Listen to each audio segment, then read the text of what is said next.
Week 47. Day 323, on prolonged sitting.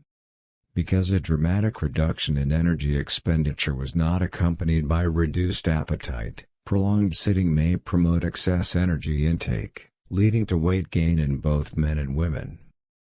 Kirsten Granados. Research shows that even though there's a dramatic reduction in energy expenditure when we sit, our appetites don't drop down accordingly. This means that the more time you spend sitting, the more of a caloric surplus you create, and you gain weight more easily.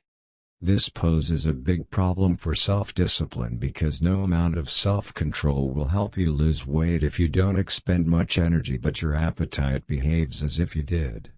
If you sit at work, consider standing up for at least a period of time when working. Stand-up desks are getting more and more popular, so it might be worth it to consider buying one or building it yourself. If it's not possible to work standing up, at least get up every now and then and perform some quick exercises to offset some of the negative consequences of sitting. At home, one of the biggest offenders is mindlessly watching TV. You can greatly reduce the amount of time spent sitting by eliminating cable TV and only watching specific movies or TV shows. Channel hopping puts you in a zombie-like state, which, when combined with snacking, can make it almost impossible to ever get in shape. Think of sitting as a debt you need to repay.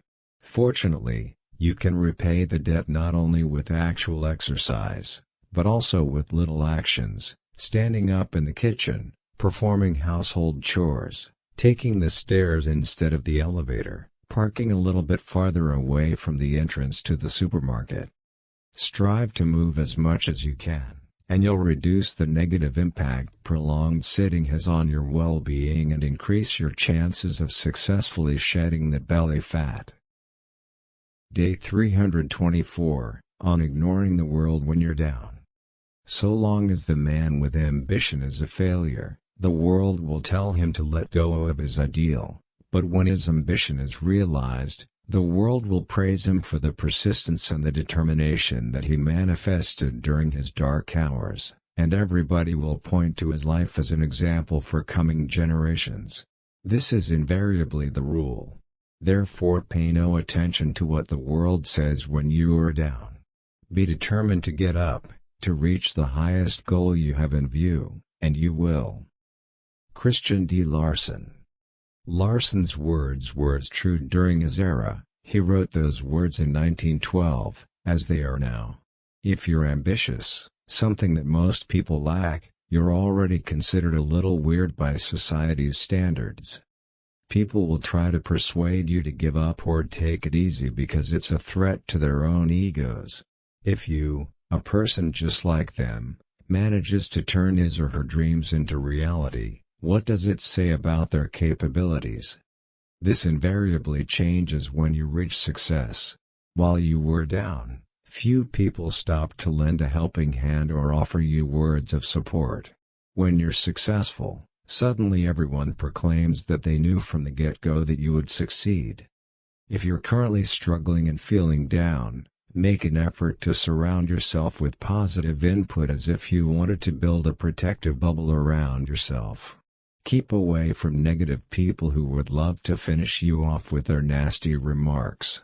Get up, try again, and keep going until you get there. Take note of who was there for you while you were struggling and don't forget to reward them with your gratitude. As for the others, forget them, fair weather friends or no friends at all. Day 325, on being the child of your own works. Everyone is the son of his own works. Miguel de Cervantes. Here's a fun metaphor for today: you're the parent of yourself, and hence, you're the child of your own decisions, habits, and beliefs. Would you raise your children in the same way as you're raising yourself?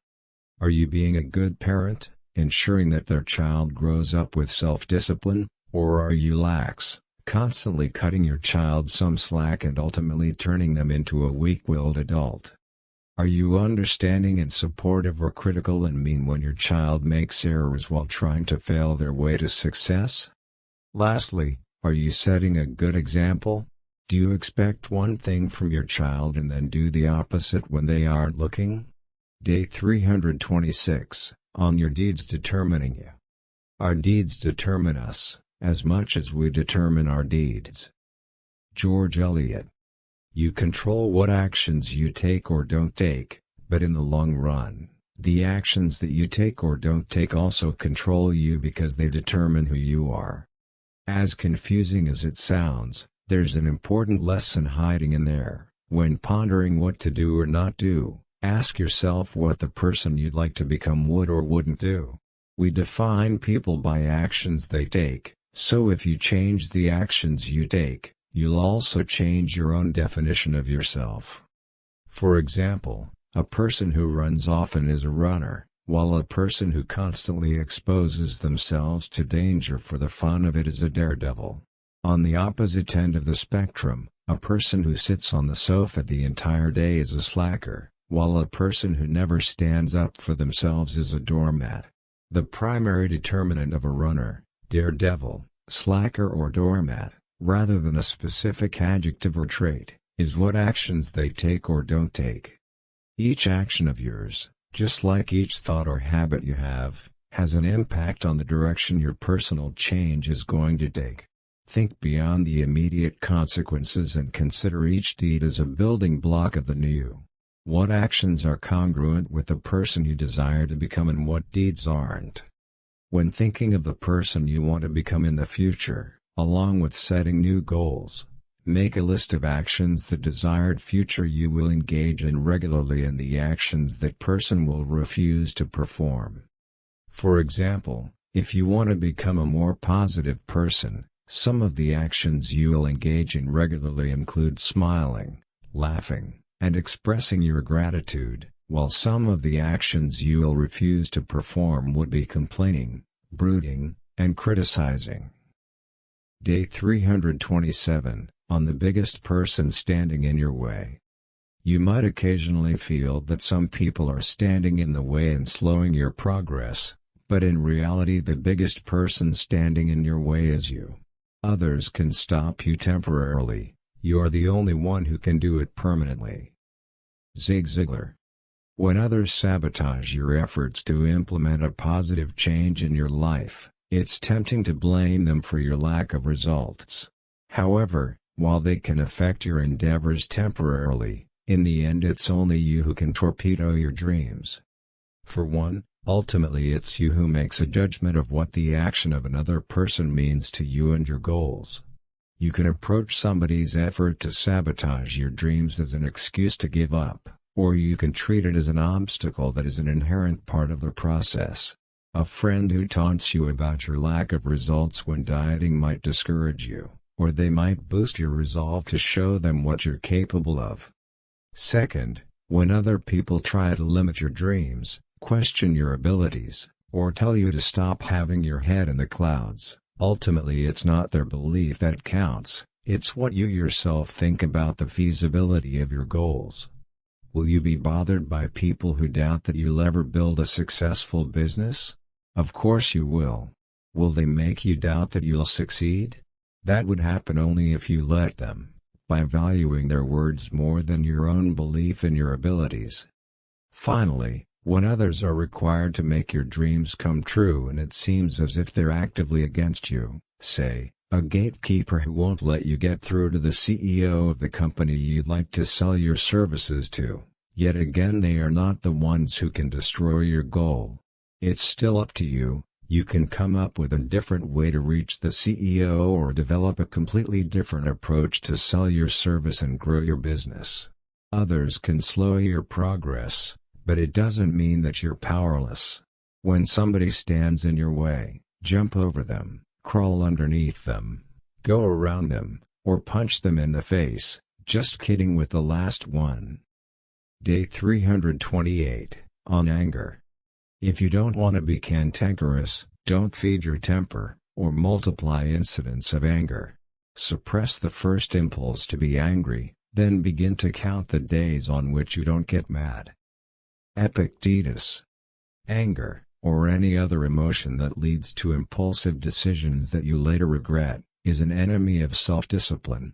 While it's not always possible to catch yourself feeling angry before it converts into a full-blown attack of rage, whenever you can, act quickly and suppress the anger instead of feeding it. Anger that compounds on itself will quickly take away any remnants of self-control that you may have. For example, when I'm stuck in a traffic jam, annoyed at other drivers or at the traffic lights seeming to take hours to change, I try to redirect my growing anger into another emotion, stop myself from cursing, or at least try to curse in a humorous way that won't feed my frustration. That way, I prevent my anger from taking control of the situation. It's a simple technique, but don't let it fool you. It's one of the most effective strategies to overcome attacks of unnecessary anger. If you want to eliminate frequent attacks of anger from your life, begin counting the days on which you successfully suppress the first impulse to be angry. After a 7-day winning streak, you won't want to lose all of your progress because of such a trivial thing as another driver driving too slowly or things temporarily not going your way. Will this strategy always work? Obviously not. Everyone gets angry from time to time. However, if you make a conscious effort not to feed your temper, you'll reprogram your default behavior, greatly reduce the frequency of losing your temper, and gain better control over your emotional state. Day 329, on a change in beliefs. All personal breakthroughs begin with a change in beliefs. So how do we change? The most effective way is to get your brain to associate massive pain to the old belief. You must feel deep in your gut that not only has this belief cost you pain in the past, but it's costing you in the present and, ultimately, can only bring you pain in the future. Tony Robbins. You won't change until you recognize your bad beliefs and habits as your enemies. The best way to change them is to associate them with the pain that they've been steadily delivering to you ever since you first adopted them. For example, I overcame my habit of staying up late and waking up at 1 to 2 p.m. largely because of associating it with the depression I felt each winter because of a lack of sunlight. Upon realizing that my habit and belief that I was a night owl had cost me so much and would bring me so much more pain in the future, I switched my routine. Today I can hardly think of a better feeling than getting up early and being super productive from beginning my day in the early morning. What are your habits and beliefs costing you? You need to recognize all the different kinds of costs they have generated, are generating, and will continue to generate in the future if you don't make some changes in your life. You will only be ready to change when you feel deep down in your gut how detrimental they are to you and your life.